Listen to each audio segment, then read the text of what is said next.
आज मैं अपनी ज़िंदगी के सवालों को कैसे सॉल्व करते हैं ये बताने आया हूँ। आज कोई हम मैथ्स के सवाल की बात नहीं करेंगे। कैसे मैंने अपनी ज़िंदगी का सफ़र एक साइकिल से लेके मर्सिडीज तक कैसे तय किया और कैसे मैंने अपने ख्वाबों या सपनों को पूरा किया, आज हम उस सब पे बात करेंगे। बहुत सारे लोग समझते हैं कि गांव से पढ़ के आगे नहीं जा सकते। मैं भी एक यूपी के बहुत छोटे से गांव बुलंदशहर में पड़ता है वहाँ से हूँ, जहाँ पे हमारी प्राइमरी एजुकेशन भी 1 से लेके 5वीं क्लास तक बिल्कुल गांव के एक ऐसे स्कूल में हुई थी जहाँ पे दीवारें भी नहीं थी। छुट्टी हम डिसाइड करते थे, जब हमारा मन होता था तो हम किधर से भी निकल जाते थे। एक ऐसा स्कूल था जहाँ पे हम पट्टी लेके जाते थे। 1 से लेके 5वीं क्लास तक हमारे पास बुक्स रखने के लिए बैग नहीं था। हमारे पास एक बोरी हुआ करती थी, उस बोरी में ही हम बुक्स रखते थे। जब स्कूल जाते थे तो उसी को बिछा के बैठ जाते थे। तो ऐसे माहौल में हमने पढ़ाई की, लेकिन उस वक्त भी मुझे लगता है कि मेरे पास एक सोच थी कि मुझे आगे बढ़ना है, मुझे कुछ करना है। अगर मैं इस माहौल में पढ़ रहा हूँ, मुझे नहीं पता था कि बाहर का माहौल कैसा होता है या शहर में कैसी पढ़ाई होती है, लेकिन हाँ लगता था कि यार इसको बेहतर बनाया जा सकता है। मैं हमेशा से पढ़ाई में कभी ऐसा नहीं था कि मैं लगता नहीं था कि बहुत इंटेलिजेंट हूँ। मेरे घर में मेरे सब लोग ये कहते थे अरे ये नहीं पढ़ेगा, क्योंकि मैंने कभी लाइफ को ऐसे प्रेजेंट नहीं किया कि मैं बहुत सीरियस हूँ। जैसे लोग बहुत दिखाते हैं यार कि मैं बहुत सीरियस हूँ, मैं पढ़ाई कर रहा हूँ, भले ही कुछ कर नहीं पा रहे। तो मेरा मानना ये है कि यार आपको सीरियस होने के लिए सीरियस दिखना जरूरी नहीं है। आप लाइफ को जितना ज़्यादा इजी लेंगे, जितना ज़्यादा आप कम प्रेशर के साथ पढ़ेंगे, या किसी भी चीज़ में आप तैयारी कर रहे हैं कम प्रेशर के साथ अगर आप काम करेंगे तो ज़्यादा अच्छा आउटपुट दे पाएंगे। अगर आप सोचते रहेंगे उसी चीज़ के बारे में, तो मैं लाइफ को बहुत ईजी लेता था, तो लोग समझते थे यार ये कुछ नहीं कर पाएगा। जब मैंने 10th में मैथ्स में 100% मार्क्स गेन किए, मैंने जो कुछ भी आज पाया है वो सिर्फ मैथ्स की बदौलत पाया है। और जिस वक्त मैं मैथ्स पढ़ता था, मेरा पैशन था मैथ्स, तो मुझे ये नहीं पता था कि मैं मैथ्स को इतने आगे ले जाऊंगा। तो वही कहते हैं कि अगर हम अपने पैशन पे काम करते हैं, जो हमारा इंटरेस्ट है हम उस पे काम करते हैं, तो शायद हम कुछ बहुत बड़ा कर सकते हैं। कई बार हम स्ट्रगल के डर से, आपको अपने स्ट्रगल अपने संघर्ष पे ट्रस्ट करना है। अगर आप उसके डर से अपना फ्यूचर चुनोगे कि भाई ये मेरा डर है यार, मैं ऐसा कर पाऊंगा या नहीं कर पाऊंगा और ये चीज़ मैं छोड़ देता हूँ, तो आप कभी सफल नहीं हो सकते। और दूसरी बात होती है कि जो आपने संकल्प लिया है लाइफ में कुछ पाने का, आप उसमें अगर एक ऑप्शन रखते हो, तो होता क्या है कि जब हम ऑप्शन रखते हैं, मान लेते हैं मैंने 2 साल किसी चीज़ के लिए स्ट्रगल किया, 3 साल किसी चीज़ के लिए स्ट्रगल किया, तो अगर मेरे पास दूसरा ऑप्शन होता है तो मैं वहाँ स्विच करने की सोचता हूँ कि यार मैं इधर चला जाता हूँ। और आप समझते हैं कि जहाँ आपने 3 साल स्ट्रगल कर लिया, अगर आप अब दूसरा रास्ता चुनते हो तो आपको फिर वापस शुरुआत से शुरुआत करनी पड़ेगी। फिर बहुत मुश्किल है कि आप सफल हो भी पाए या नहीं। तो संकल्प में विकल्प ना आना ही संकल्प की सिद्धि है। ये मैं हमेशा से कहता हूँ कि संकल्प अगर आपने कोई लिया, अगर आपने कोई ड्रीम बनाया है कि मुझे ऐसा करना है, जैसे मेरा ड्रीम था कि मुझे भाई एक्टर बनना है। एक्टर बनने से मेरा मतलब, आज भी मैं अपने आप को एक्टर मानता हूँ, आज मेरा पढ़ाने का अंदाज भी एक्टर वाला ही है।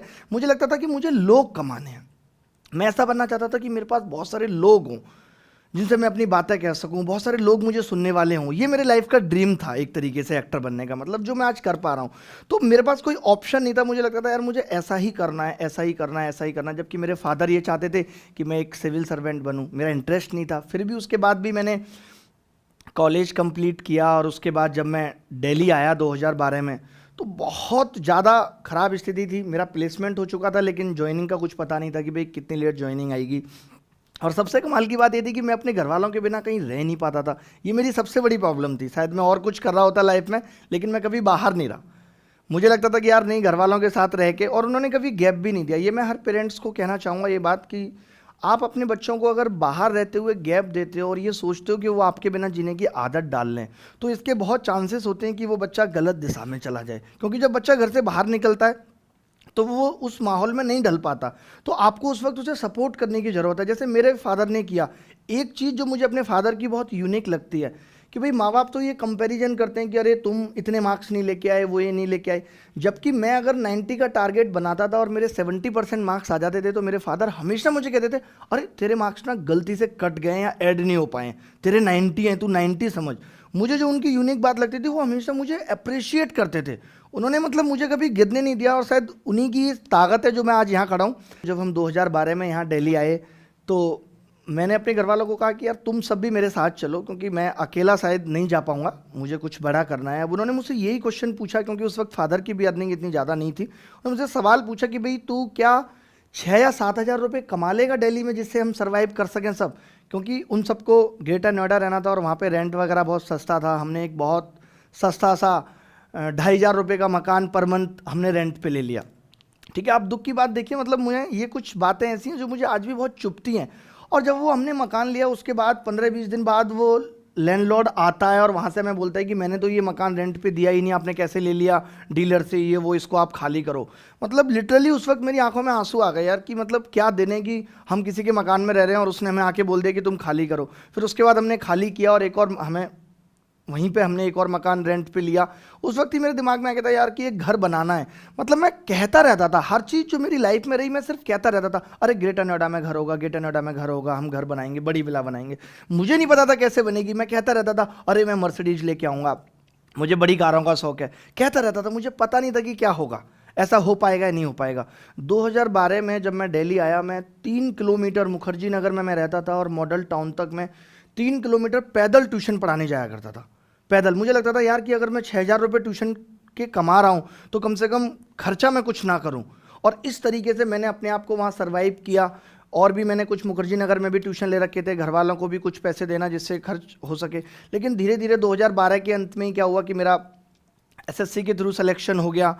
उसके बाद फिर मुझे लगा कि यार अब अगर मेरा सिलेक्शन हो गया तो इस जॉब से सिर्फ मैं अपना और शायद घर वालों का रेंट का खर्चा ही उठा सकता हूँ। जो मेरे सपने हैं वो मैं इस सरकारी नौकरी से पूरे नहीं कर सकता। ये बात मुझे अच्छी तरीके से समझ में आने लगी थी। फिर मैंने पढ़ाना शुरू किया। 2013 में मैंने एक बुक भी लिखी, प्ले विद एडवांस मैथ। रात के 3-3 बजे तक जग कर मैं बुक लिखा करता था। मतलब खुद मैंने टाइप की, टाइपिंग सीखी, खुद टाइप करता था कि भाई बुक लिख लें। 2014 में मैंने बुक भी पब्लिश की, लेकिन मतलब वो सफलता जो मैं चाहता था वो मिली नहीं। मेरी बुक बिल्कुल भी हिट नहीं हुई। हालत ये हुई कि जितनी कॉपियाँ छपवाई थी वो भी नहीं बिक पाई।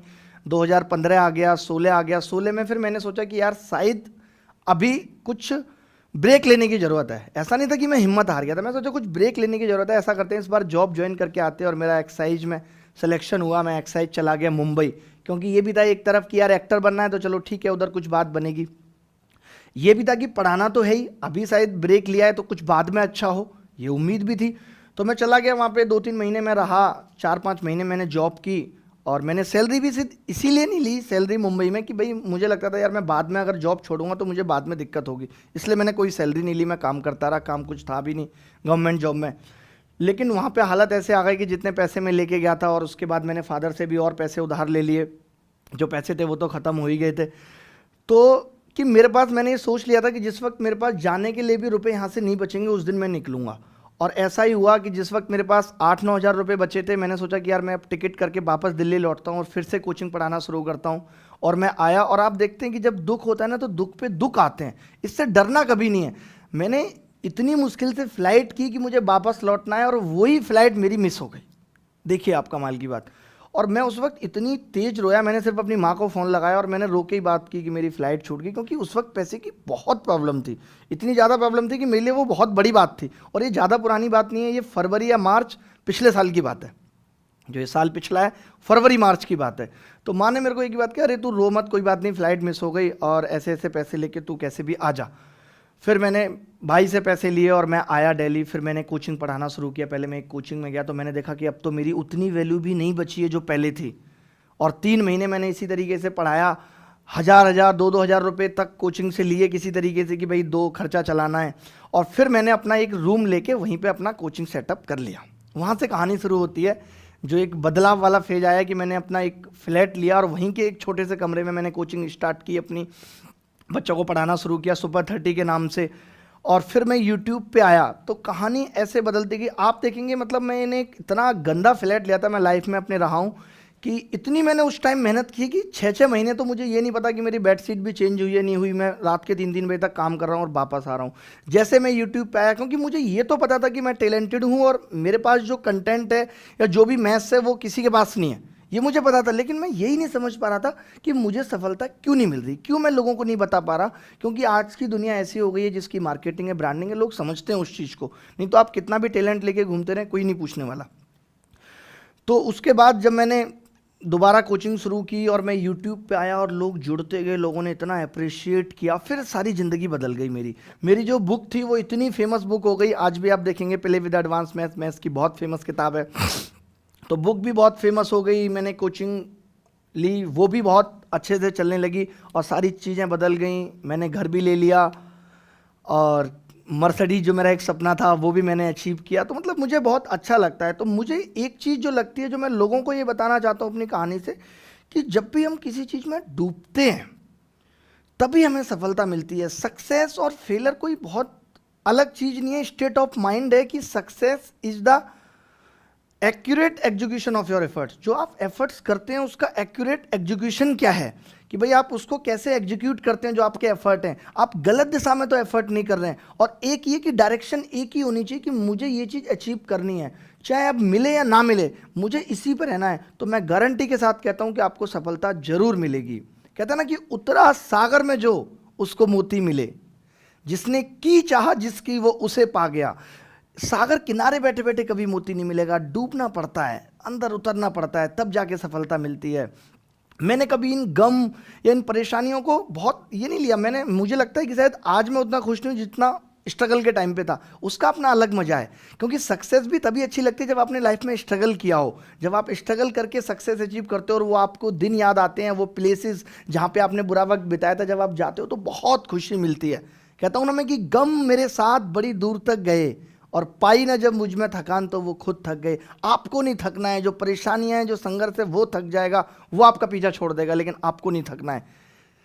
तो इसी बात के साथ मैं अपनी बात को विराम देता हूं, और इस स्टोरी से आपको एक ही चीज़ सीखनी है कि धैर्य रखना है, हिम्मत रखनी है। कोई चीज़ ऐसी नहीं है दुनिया में जो मिल नहीं सकती, खुदा मिल जाता है। कौन कहता है कि उसका पता ही नहीं, ढूंढने की हद तक कोई गया ही नहीं। आपको उस हद तक जाना है, हर चीज़ मिलेगी। हिम्मत रखनी है, कभी अपने आप को टूटने नहीं देना। जब भी मैं परेशान होता था, ऐसा नहीं कि मेरी लाइफ में वो वक्त नहीं आया।